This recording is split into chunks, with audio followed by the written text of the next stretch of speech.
사랑하는 더드림 가족 여러분, 안녕하십니까? 오늘은 복음 본색을 함께 나누는 날입니다. 오늘 함께 나눌 복음 본색의 내용은 10장입니다. 위대한 일을 기대하라. 위대한 일을 기대하라. 복음 기도문의 우리 마지막을 우리가 함께 오늘 나누게 될 텐데요. 기도할 때 저는 십자가에서 주님이 보여주신 긍휼과 부활을 통해 주님이 나타내신 능력을 의지하여 기도하겠습니다.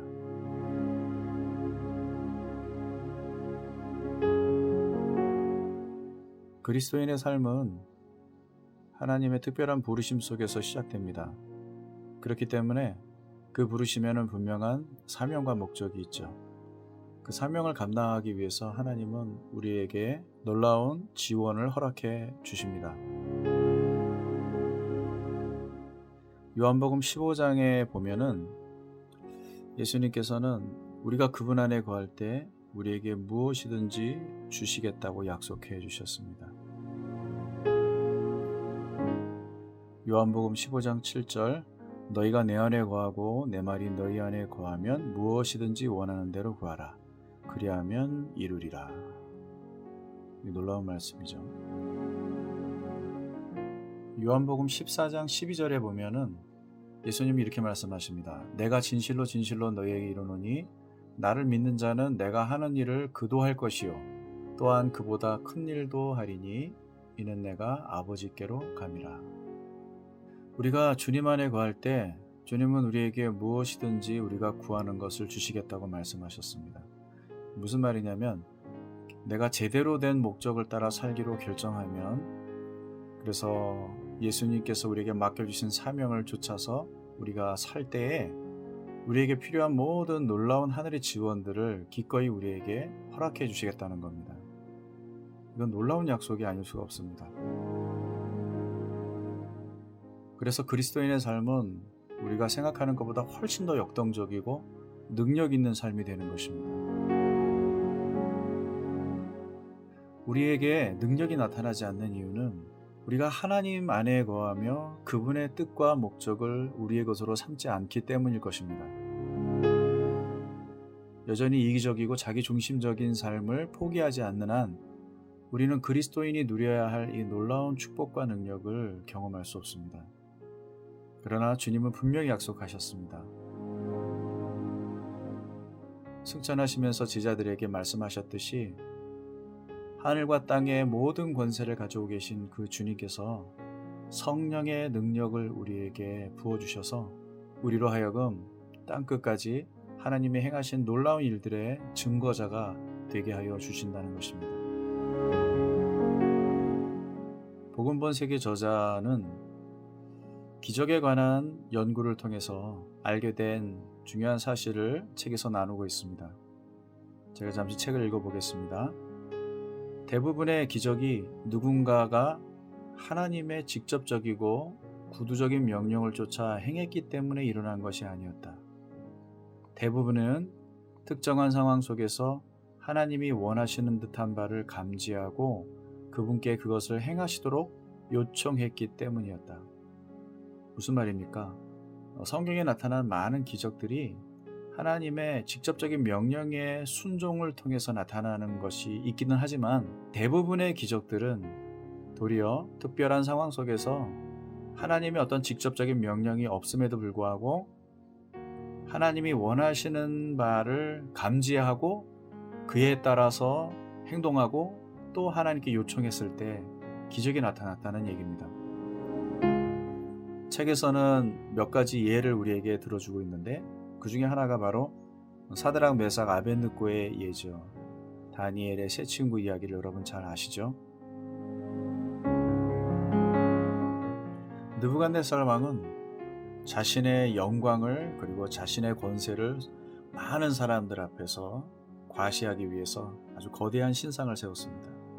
그리고 모든 천하 백성들에게 모두 다 나와서 이 신상 앞에 절할 것을 명령했습니다. 그런데 사드락, 메삭, 아벳느고 이 다니엘의 세 친구는 결코 왕의 명령대로 하지 않았습니다. 그들은 하나님을 섬기는 백성이기에 절대 하나님 아닌 다른 신에게 머리 숙여 절하지 않을 것이라고 말했습니다. 그로 인하여서 그들은 사로잡혀 오고 이제 죽음의 위기에 놓여 있는 상황입니다.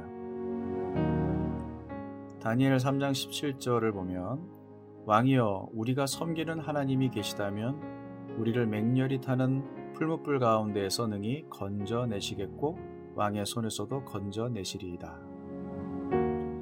만약에 이 일 때문에 우리가 불에 던져진다고 하여도 하나님께서 우리를 보호해 주실 것입니다. 대단한 믿음이죠. 그런데 18절을 보면 이런 얘기를 덧붙입니다.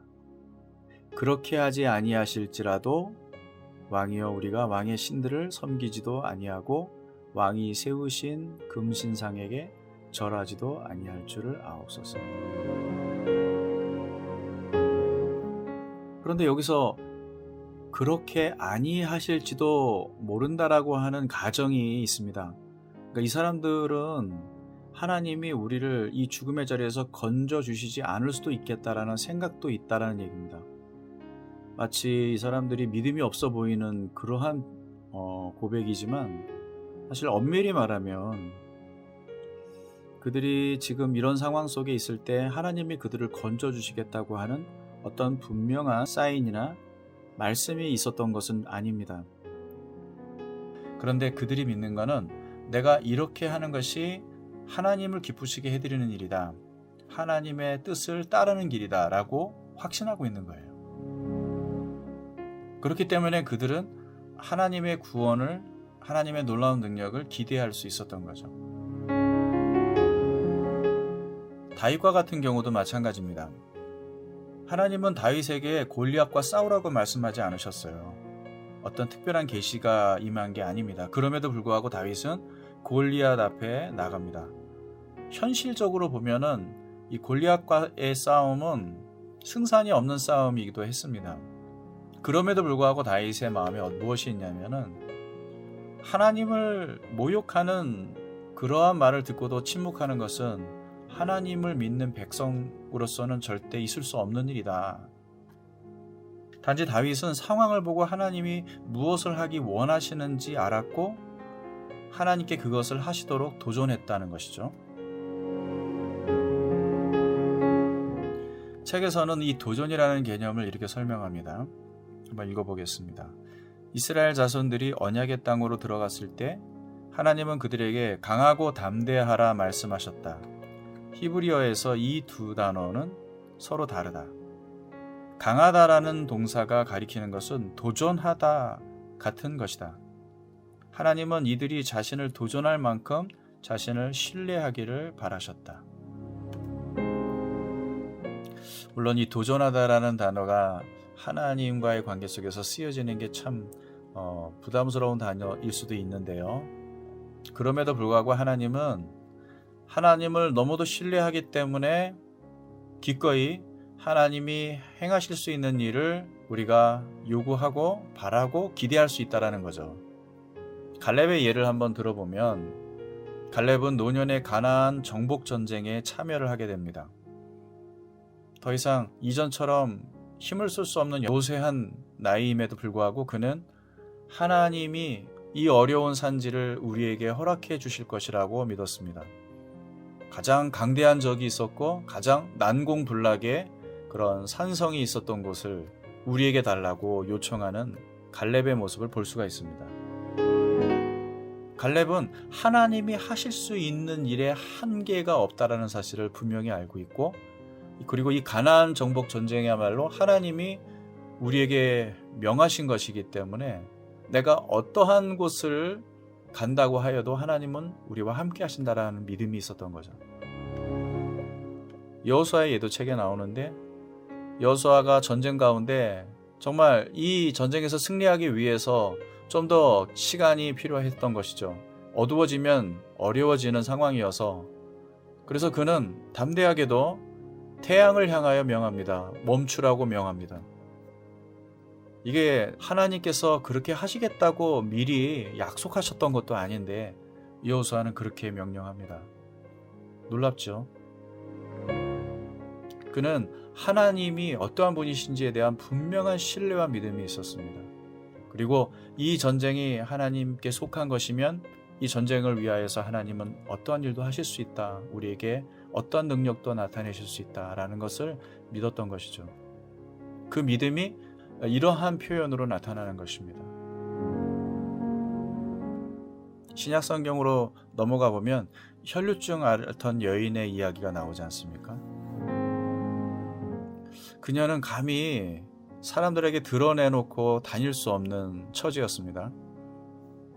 그에게는 간절한 믿음이 하나 있었는데 예수님이라는 분의 옷자락이라도 내가 만질 수 있다면 그분의 능력이 나를 치유하실 것이다라는 그런 엄청난 믿음을 가지고 있었어요. 책의 내용을 잠시 읽어보면 이런 내용이 있습니다. 이 이야기에서 내가 가장 좋아하는 부분은 여자에 대한 예수님의 처음 반응으로 예수님은 자신의 몸을 통해 나간 치유의 능력이 마치 자신의 통제를 벗어나 있는 것처럼 말씀하신다. 내게 손을 댄 자가 있도다. 이는 내게서 능력이 나간 줄을 알미로다. 자신의 몸으로부터 치유가 마치 반사작용처럼 튀어나왔다는 듯한 말씀이다. 중요한 점은 무엇인가? 하나님의 도우심이 그분의 은혜와 능력을 얻고자 하는 자들에게 반사적으로 흘러나온다는 사실이다.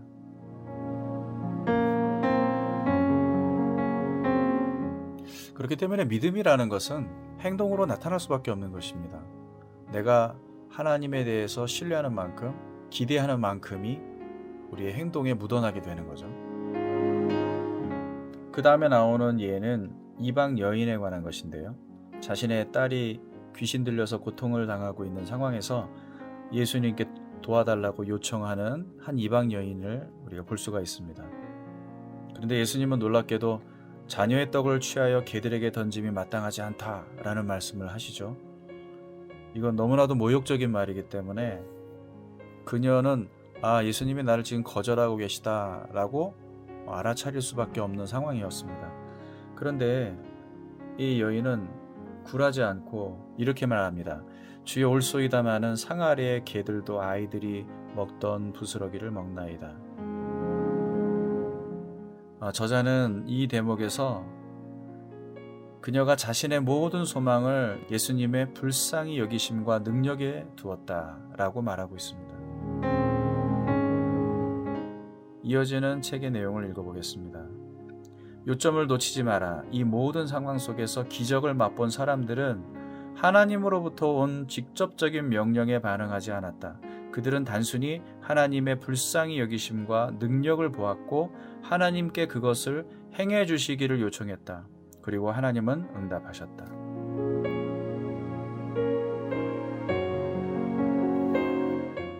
책에서 마지막으로 다루고 있는 하나의 예는 예수님의 오병이어의 기적에 관한 것이었습니다. 예수님을 따라와서 하루 종일 예수님의 가르침을 들었던 5,000명이 넘는 무리가 있었습니다. 그들은 굶주리고 있습니다. 예수님은 제자들에게 그들을 위해서 무엇을 해야 할지 물어보십니다. 이미 예수님은 어떻게 하실 것인지를 잘 알고 계셨습니다. 하지만 제자들에게 물어봅니다. 예수님은 무엇을 묻고 계시는 걸까요? 어떤 답을 원하시는 걸까요? 두 가지입니다. 예수님께서 그 굶주린 군중들을 먹이고자 하시는 의지가 있고 또 그렇게 하실 수 있는 능력도 있다라는 사실을 제자들이 알기를 원했던 것입니다. 이것은 제자들만 알아야 할 믿음이 아니라 우리도 가져야 될 그리고 알아야 할 분명한 믿음입니다. 우리는 하나님이 무엇을 원하시는지를 이해해야 합니다. 또 하나는 하나님이 무엇을 하실 수 있는지를 이해해야 합니다. 이 두 가지를 근거해서 하나님의 능력이 절실한 이 세상 속에서 우리는 기도로 그것들을 풀어내는 것입니다. 책의 내용을 다시 한번 나누겠습니다. 예수님은 변하지 않으셨다. 그분에게는 여전히 군중을 먹일 의지와 능력이 있으시다. 그분이 우리에게 원하시는 바는 기도를 통해 그분의 의지를 붙들고 그분의 능력이 절실한 이 세상으로 그것을 풀어내는 것이다. 이 두 가지에 대해서 우리가 분명한 믿음을 갖고 있다면 오늘날 우리는 이 땅 가운데 하나님의 놀라운 능력을 이 세상에 흘려보낼 수 있습니다. 그게 오늘 우리가 이 땅에 살아가는 이유가 될 것입니다. 오늘은 여기까지입니다. 우리 사랑하는 더드림 가족 여러분, 하나님께서 우리 모두에게 이 놀라운 믿음을 허락해 주시기를 간절히 소망합니다.